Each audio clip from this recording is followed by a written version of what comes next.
Hi everyone, my name is RJ Radcliffe, and welcome to the Passover edition of the RedEye Cooking Show.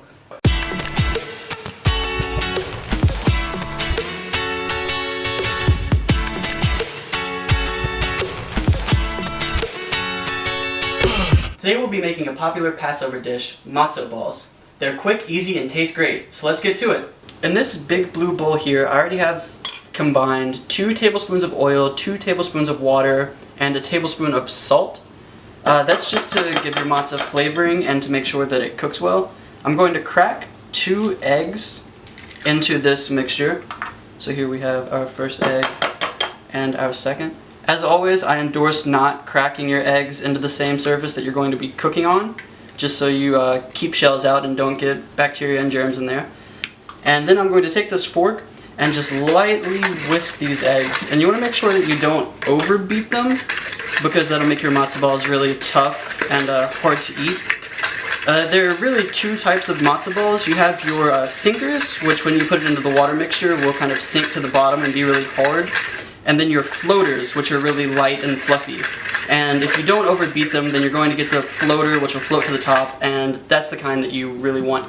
So once you have that beaten in and stirred correctly, you're going to go ahead and add a ½ cup of matzah meal.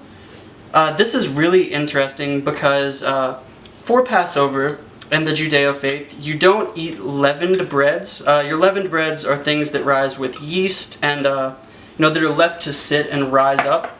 So that's why matzah is generally flat. And you're just going to go ahead and stir that in until you get a nice, thick, consistent dough. And you want to make sure that you get all of the dough in together.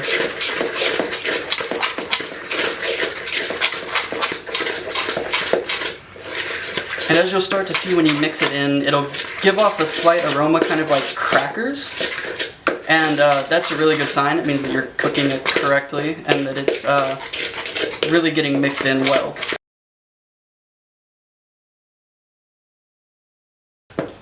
Alright, so once you have that done, what you'll do is you'll wet your hands, because matzah meal is very sticky, and you want to make sure that it doesn't stick to your hands.